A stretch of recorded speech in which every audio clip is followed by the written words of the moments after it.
সূর্য ঘড়ি বলছে ভোর 6টা। 6টায় ঘড়ির কাঁটা যেমন সোজা, তেমন শিরদাঁড়া সোজা করে চিলেকোঠার ঘরে এসে বসলেন সমর রায়চৌধুরী।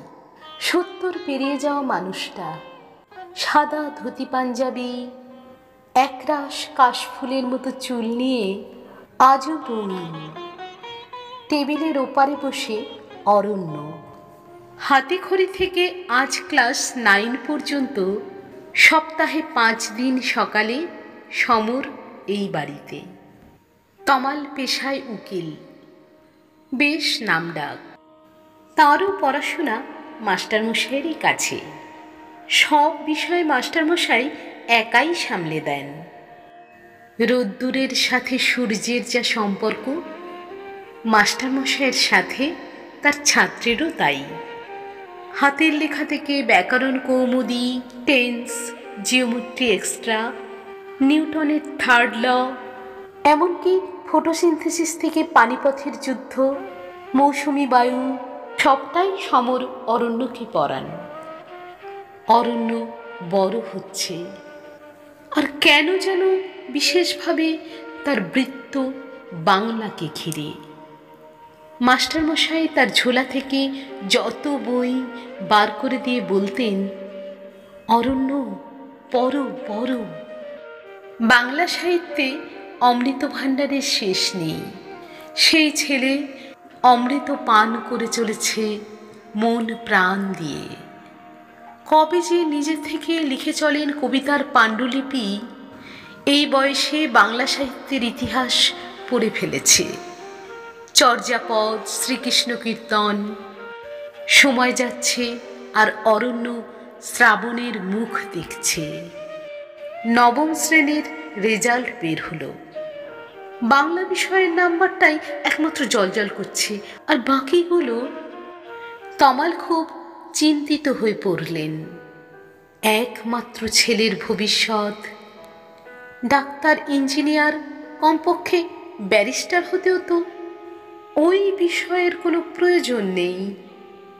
সেদিন সকালে সমর পড়াচ্ছেন, তার সামনে খোলা শ্রীকৃষ্ণ কীর্তন। গরম চায়ে ধোঁয়া ওঠা দেখছে 2টো বিস্কুট।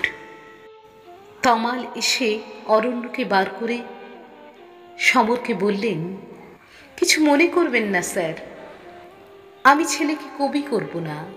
আপনি তো জানেন যা কম্পিটিশন। সমর কিছু বলতে চেষ্টা করেন, কিন্তু বলতে পারেন না। শুধু বলেন, তমাল, তোমার ছেলের যা গুণ, আমি তো দেখছি আগামীর। নামটা বলেন না, উঠে দাঁড়ান আর বলেন, ওর জন্য মাস্টার দেখে নিও। এত সংক্ষিপ্ত কথার মধ্যে দিয়ে এতদিনের সম্পর্ক ছেদ হয়ে যাবে তমাল ভাবেনি। শুধু সমর তার অরণ্যকে ডাকলেন, বুকের কাছে টেনে বিড়বিড় করে কি বললেন, তারপর বেরিয়ে গেলেন। চায়ের কাপের থেকে তখন আর ধোঁয়া উঠছে না।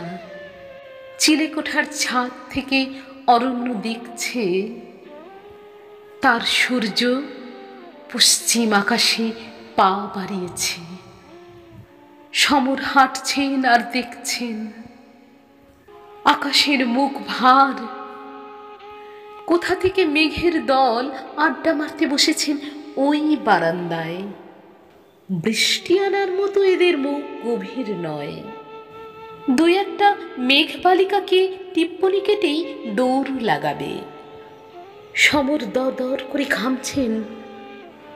ঘরে ঢুকে পাখা চালিয়ে থপ করে বসে পড়েন, আর দেয়ালে ঝোলানো বিদ্যাসাগরের ছবি দেখে ডুকরে কেঁদে উঠেছিলেন। মায়ের মৃত্যুর পর এই প্রথম। সূর্যঘরের বয়স বেড়েছে, কিন্তু সে তো থামতে জানে না। আর কোনোদিন বড় বাড়ির ছেলেদের সমর পড়াননি।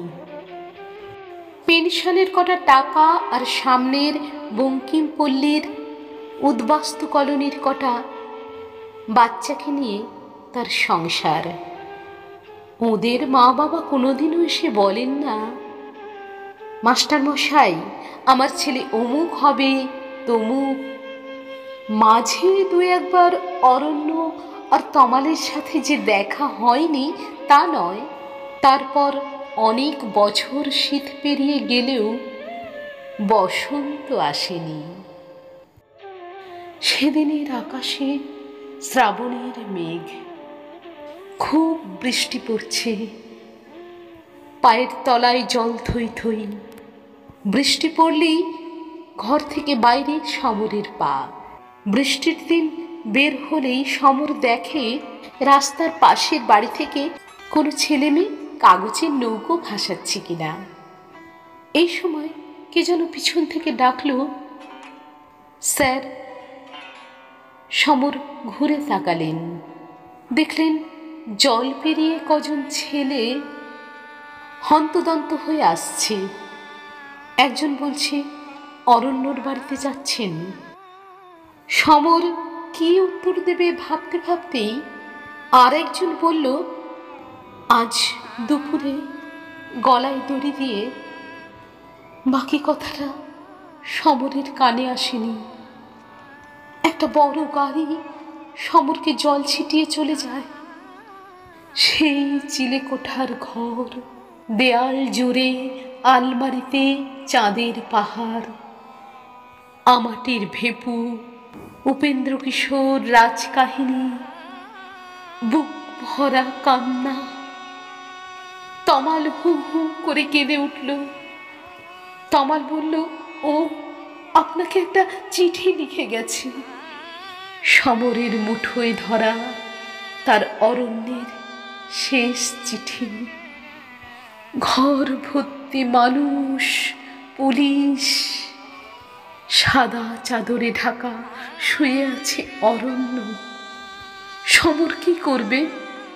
প্রণাম করবে, নাকি চুপ করে দাঁড়িয়ে মাথায় হাত বুলিয়ে বলবে, মানুষ হও?